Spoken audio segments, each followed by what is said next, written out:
Halo, apa kabar? Saatnya Anda menyimak berita Semarang bersama saya, Tia Anissa.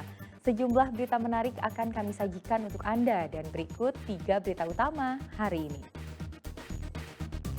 Diduga mengantuk, sopir mobil menabrak motor, gerobak hingga tembok rumah warga di Sragen. 1 orang tewas. Demi bertahan hidup di tengah kekeringan, warga Kemalang, Klaten tukar tembakau untuk dapat air bersih. Demak gelar menghias kampung jelang Agustusan. Warga berlomba percantik kampung dan beradu aturan terbaik.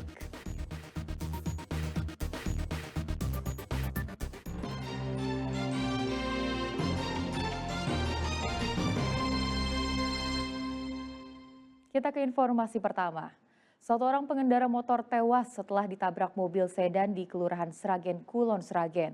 Selain menabrak 2 sepeda motor, mobil juga menabrak gerobak pedagang dan tembok rumah warga. Diduga kecelakaan karena sopir mobil mengantuk.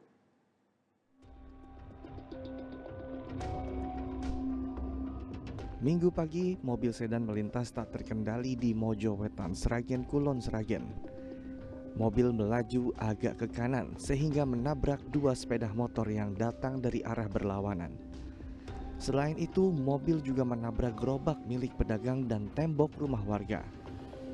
Kecelakaan ini menyebabkan 1 pengendara sepeda motor meninggal dunia di rumah sakit. Korban meninggal 2 jam usai kecelakaan. Dugaan sementara kecelakaan maut disebabkan karena sopir mobil kurang konsentrasi saat berkendara atau mengantuk. Untuk pengemudi KBM tidak bisa menguasai laju kendaraannya dan menabrak SPM Yamaha Vega dan seterusnya menabrak SPM Semes hingga terjatuh. Dan KBM itu sendiri berhenti setelah menabrak warung dan menabrak tembok milik warga. Seluruh kendaraan yang terlibat kecelakaan dibawa ke kantor Satlantas Polres Sragen. Sedang sopir mobil masih diperiksa terkait penyebab kecelakaan. Heri Prasetyo melaporkan dari Sragen. Sebuah mobil di Kudus melaju kencang dengan membawa polisi di kap mesin. Kejadian itu berawal saat sopir menolak mobilnya dihentikan untuk dicek petugas.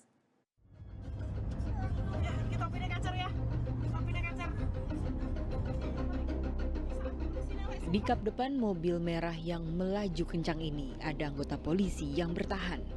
Kejadian ini membuat para pengguna jalan terkejut.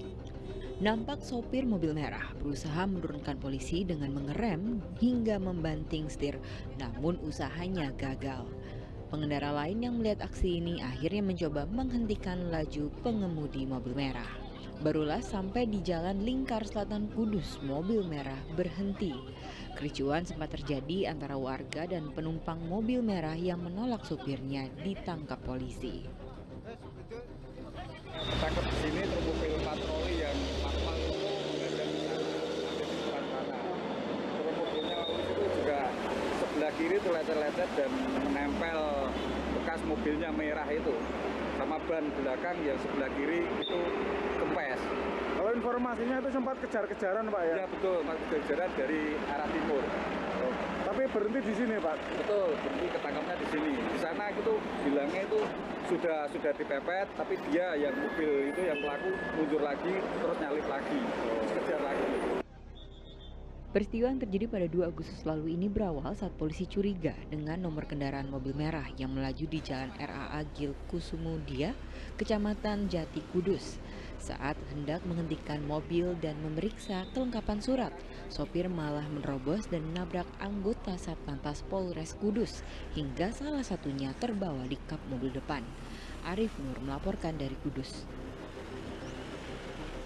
Gunung Merapi yang berada di perbatasan Yogyakarta dan Jawa Tengah kembali menyemburkan lava pijar pada Minggu malam.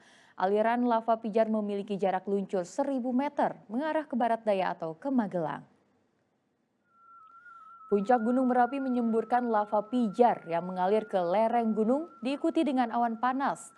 Menurut catatan Balai Penyelidikan dan Pengembangan Teknologi Kebencanaan Geologi atau BPPTKG, sejak Minggu pagi Gunung Merapi erupsi sebanyak 12 kali dengan jarak luncur maksimum 1000 meter ke arah barat daya. Meski berulang kali menyemburkan lava pijar, namun intensitas erupsi perlahan menurun. Hingga minggu malam belum ada laporan adanya dampak hujan abu vulkanik di pemukiman warga. Status Gunung Merapi berada pada level 3 siaga. Masyarakat diimbau berada pada lokasi aman yang berjarak 7 km dari puncak Gunung Merapi.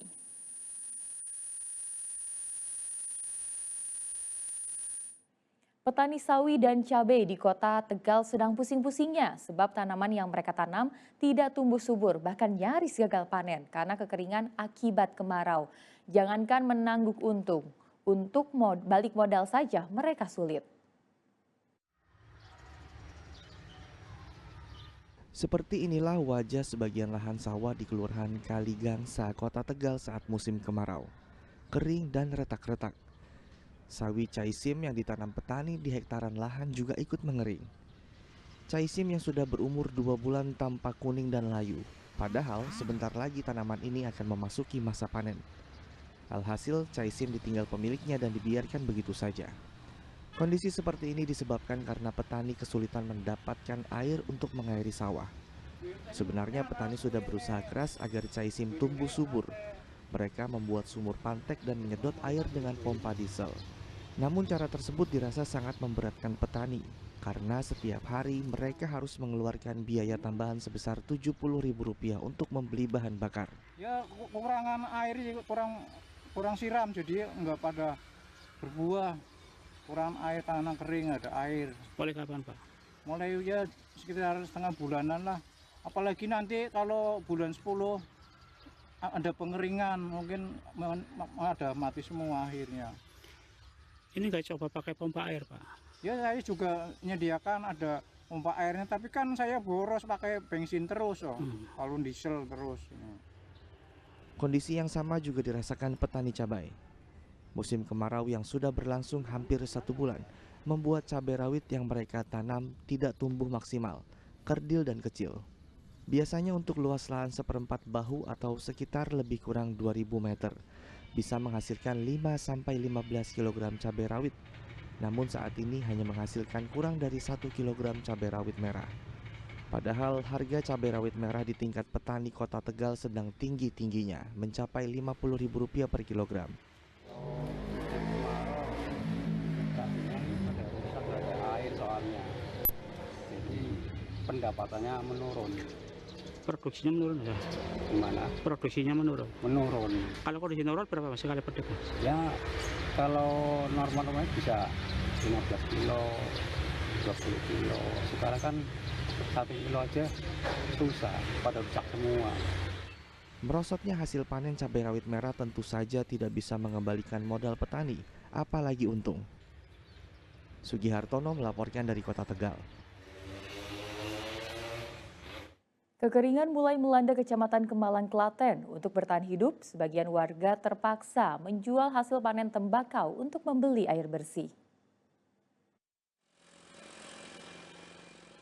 Desa Sidorojo, Kecamatan Kemalang, Klaten mulai dilanda kekeringan. Bak penampungan air hujan yang biasanya menjadi andalan warga saat musim kemarau, airnya makin lama semakin surut. Alhasil, bak penampungan tidak bisa lagi digunakan warga untuk kebutuhan minum dan memasak. Mau tak mau mereka membeli air bersih dari pedagang.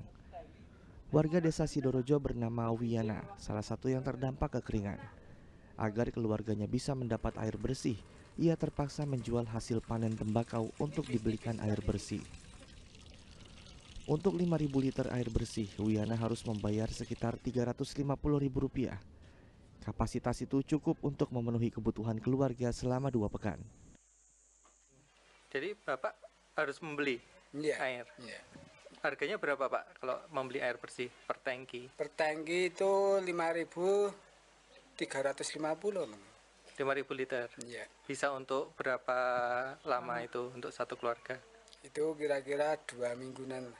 Ya ini masih ada apa ya itu panenan bako itu ya nanti kalau ada uang ya bikin beli air gitu. Oh, dari hasil panen tembakau? Iya. Berdasarkan data BPBD Klaten, selain Kecamatan Kemalang, kekeringan juga melanda Kecamatan Jatinom dan Kecamatan Bayat. Krisna Agung melaporkan dari Klaten.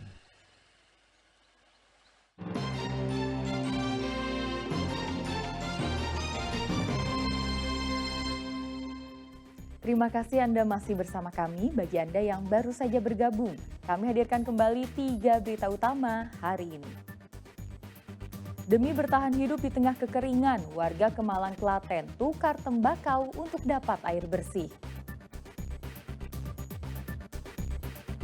Demak gelar menghias kampung jelang Agustusan, warga berlomba percantik kampung dan beradu aturan terbaik.